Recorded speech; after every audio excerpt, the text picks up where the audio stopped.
as Paul Flores is a founder of the Youth Speak Laboratory, there becomes people that become our icons, that become the folks, the artists that we look up to, that speak our thoughts and announce our dreams. One of those persons is Rhodessa Jones. Rhodessa Jones, please, applause. Give it up for her. Thank you very much. Wow, thank you very much. Thank you, Paul. Thank you, Rhodessa. I'm happy to be in the same room. Andrew will hold anything I want to know. I didn't read it. Back in my purse with the gun. Okay. You okay? Hello. How's everybody? Talk to me now. You know, this is I'm real. I'm not Memorex. Come in here to Andrew asked me about 3 weeks ago, I guess it was, to do this. Hi. And it's all, with the midterm election and everything, it all changed. I was like very ready to be all fabulous, outrageous, and I got very introspective, and I got very spooked. So tonight I'm going to do maybe 3 pieces for you. For people who don't know, and I can't believe anybody doesn't know who I am. So I'm always telling everybody everything. I talk about it. I'm one of those women, don't tell me because don't start me talking, I will tell everything I know. Okay, so I am a founder, I'm the founder of the Medea Project, Theater for Incarcerated Women. And I'm also an actress and a performer and a singer and a dancer, and I'm a grandma. I am a grandmother, yes. My granddaughter will be 21 on February 14th. Yes. She'll be 21.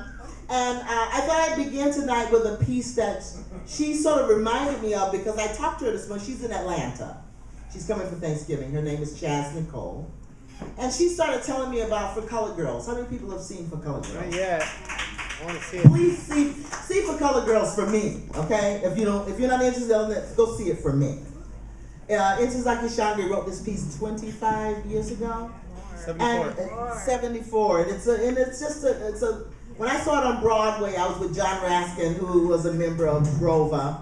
And I was sitting there crying, and John said, "Are you okay?" And I said, "I'm fine, John. I'm just so full because finally somebody is like telling my story. My story is on Broadway." Then my granddaughter this morning said, "Grandma, I walked in and somebody had a bootleg copy of For Colored Girls." She said, "And Grandma, it blew me away when this woman started saying, somebody ran away with all my stuff." Huh, it's a good piece. I mean, she's 21, right? She says, "Grandma, it just got me there." And she said, and the other one was, "To be colored and sorry is too redundant in a modern world."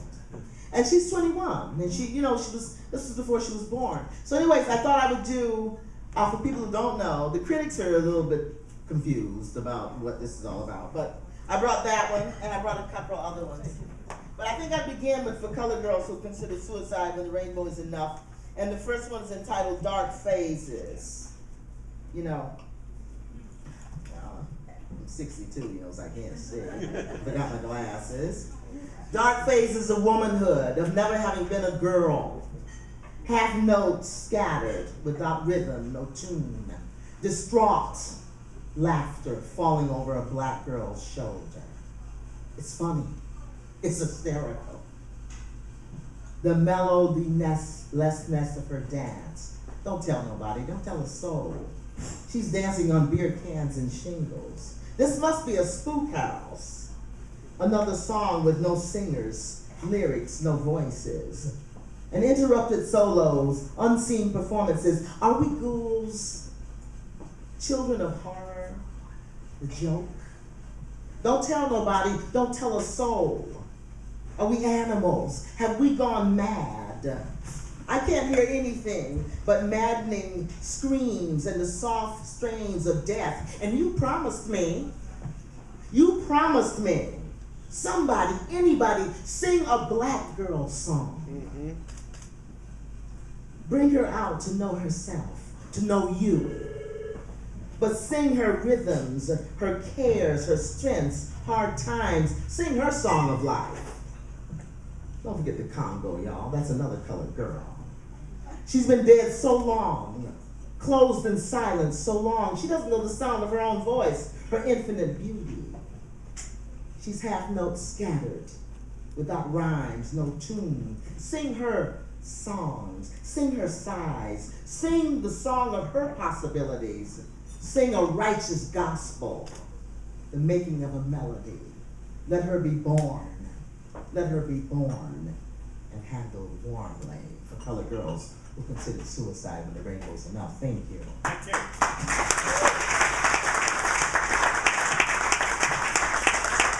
Now, next one I'm going to do is from the Medea Project, Theater for Incarcerated Women.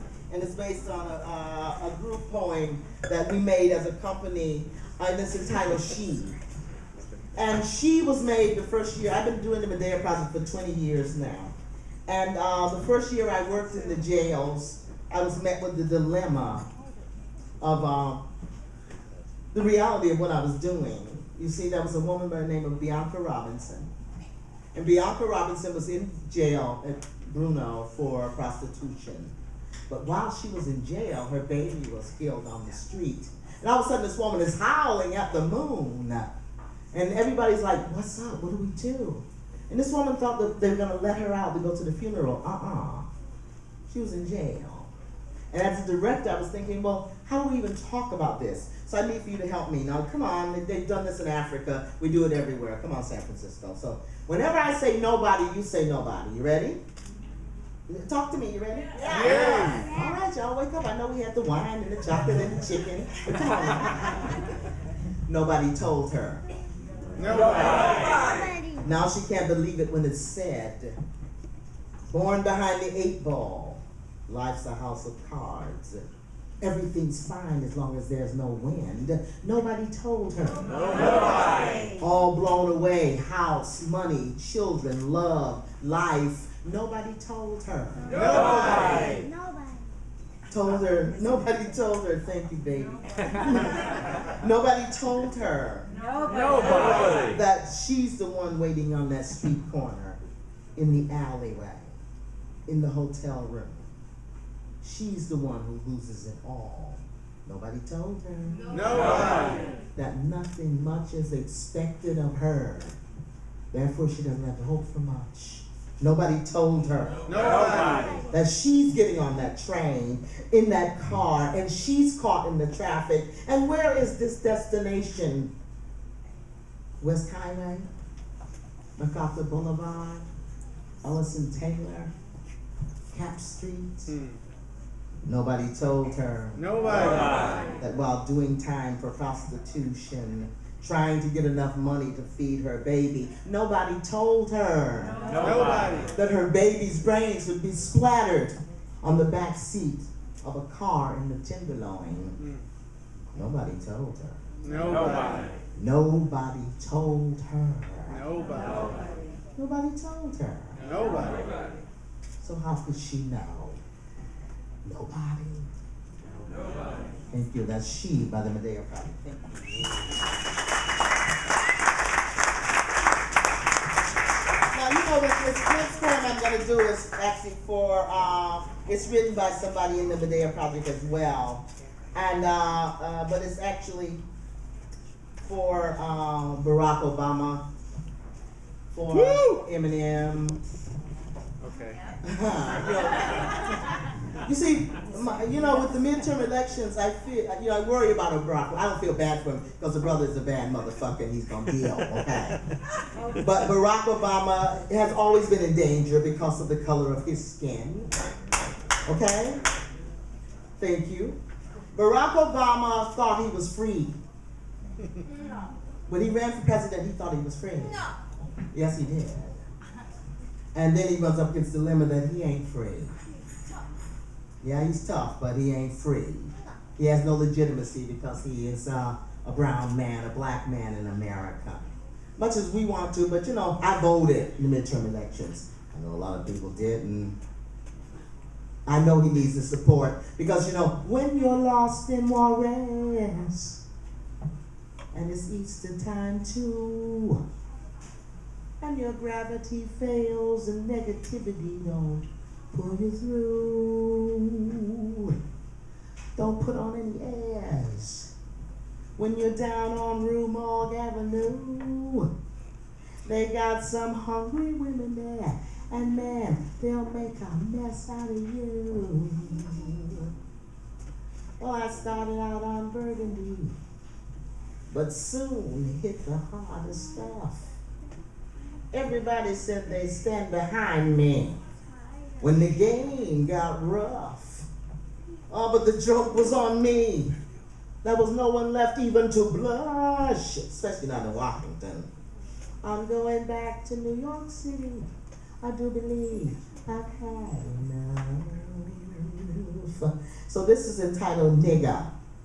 Nancy Johnson is one of the Medea Project's alumni, and Nancy wrote this when the Rockefeller Foundation gave us a grant to explore different cultures inside of the laboratory of jail. So Nancy wrote this poem, Nigga. Everybody wants to be one, but nobody wants to be one. There should be a criteria for being a nigga. A nigga meaning down, meaning mackin', meaning packin', meaning hard, meaning you my nigga. What up, nigga? Nigga, please. First, to be a nigga, you have to have been a nigger at some point. Meaning being treated like a nigger. Meaning last hired, first fired nigger. Meaning 911 ain't sending nobody nigger. Meaning last welcome, first followed, nigger. Meaning driven under the influence of Africa, nigger. Meaning living the blues, whether you can sing them or not, nigger. Meaning death row, nigger. You can't just put on some baggy pants, carve a swoosh in your head and call yourself a nigger. A nigger got a nigger's game and a nigger's pain rolled up in a word we should all be tired of by now, but we not. And now nigger's the thing to be, whether you've been a nigger or not. So those of us who are in danger of niggerly treatment from corn belt wannabe niggers, meaning people who package an insult and sell it back to us, yes, them. Those of us who have been niggers for real, meaning against our own definition, might as well take power over the word since it won't go away. Meaning taking power over our image. Meaning setting our own standards of niggerdom. Meaning if we the niggas, then we should reap all the benefits of niggishness. Meaning cash. Meaning money takes the grr out of nigger. And you can call yourself a nigger if you must, but you must pay props to us ex-cotton picking niggers for the honor. Baby, you need nigger certification. And of course nobody's tired of this word yet. We too busy making it all nigger good. Like if everybody's a nigger, then no one will notice that we are the niggers in this woodpile and being treated as such. Meaning ain't that some nigger shit, nigga? And when the play niggas get tired or older or have kids or buy a house, what reason will they give for not wanting to live anywhere near no real, authentified, niggerfied, niggerish niggers or niggas? They will grow up and move on to another fashion craze. And once again that happens, and once that happens, a nigger will be a nigger what a nigger has always been. Meaning a nigger. Nigger. Nigger, my niggas. You alright? I mean, you know, I got a little dark because I've been pissed off with this system, man. I got one more to read for you, and then we'll I didn't come to make friends. I came to make